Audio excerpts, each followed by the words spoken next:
Salut, je suis un pédophile.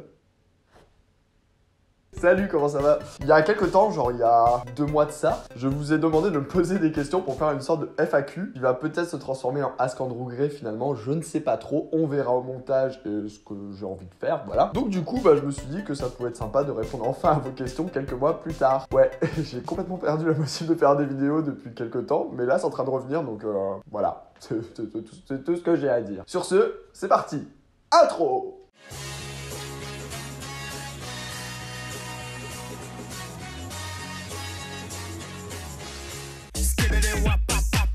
Toujours en couple? Et oui, et ça fera bientôt 3 ans de bonheur que je suis avec mon chéri.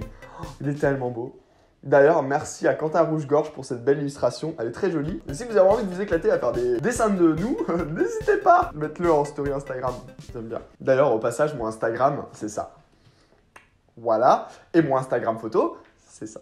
Voilà! Abonnez-vous. Salut, comment tu peux faire pour trouver un mec quand t'es dans un trou paumé comme moi? Le mieux à faire, c'est de partir de ton trou paumé, comme ça, t'es sûr de trouver quelqu'un. Est-ce qu'il faut avoir honte d'être passif? Absolument pas, surtout pas. Et d'ailleurs, vaut mieux même en être fier, parce que c'est tellement pas facile d'être passif que... non, tu devrais plutôt en être fier. Comment aborder un gars si on n'est pas sûr qu'il est gay? En général, il y a toujours des signes qui ne trompent pas, des regards, des clins d'œil. Il y a toujours des petits trucs qui montrent qu'au final, le mec est gay. Donc du coup, si tu sens que quand t'envoies des regards ou des signes et que t'en as pas en retour, ça peut peut-être dire que ça marchera pas. Par contre, si tu sens, dans le sens inverse, que tu as des retours, là, banco. Es-tu de plus en plus heureux chaque jour? Tu es heureux de ton nouvel appartement?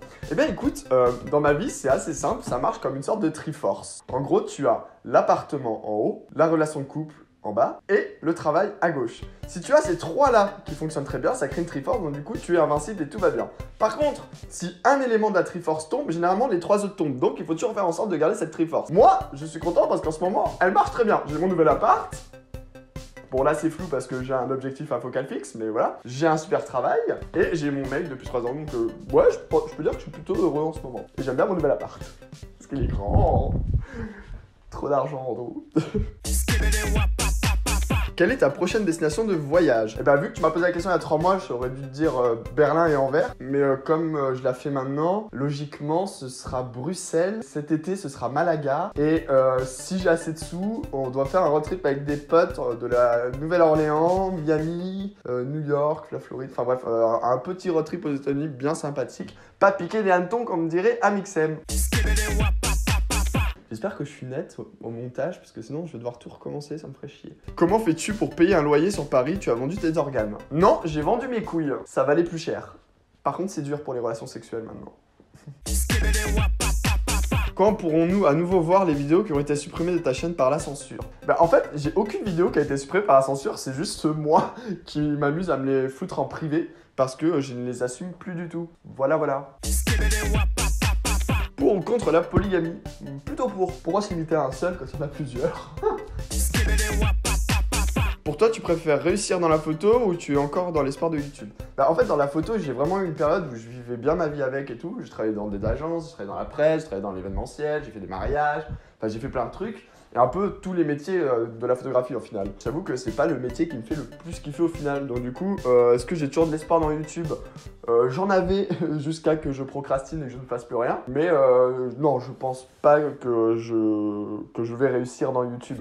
Je pense que je suis arrivé au maximum de ma chaîne et que maintenant c'est juste du plaisir. Voilà. Non pas que je vous aime pas, mais juste je pense que je suis arrivé un peu au bout de la démarche. Et comme quand je teste des nouveaux trucs qui sortent du milieu LGBT, ça ne marche pas. Donc voilà, vous voulez m'enterrer, voilà. Donc je tente plus rien. Comment définirais-tu ta vision de notre monde de l'amour et du sexe? La sodomie, à tous les niveaux. On se fait tous sodomiser jusqu'à la moelle. Quel est l'endroit le plus bizarre où tu es pratiqué avec ton mec? Dans le lit conjugal. Alors Kingdom Hearts 3 valait-il cette décennie d'attente? Non. Je suis dégoûté, putain. Ça fait 13 ans que j'attends ce putain de jeu. 13 fucking années. Et genre, j'étais en mode, ok, j'ai attendu 13 ans pour ça. Genre, ouais, il est bien, mais la fin, j'étais en mode... Ok, donc en gros, le jeu est super lent dans les mondes de Disney et tout, c'est super relou. Et dès que t'arrives à la fin, ça se passe en 2 heures. Genre toute la fin, elle se passe en 2 heures. Tous les mondes de Kingdom Hearts, genre hors Disney, que t'as trop envie de voir, soit c'est juste des passages, tu passes comme ça mais tu les visites pas, soit c'est juste une cinématique. Genre c'est le jeu de la frustration, je suis dégoûté. Et la fin, putain cette fin, genre oui tu as raison en fait, c'était pas bien de vouloir détruire le monde de 14 000 fois.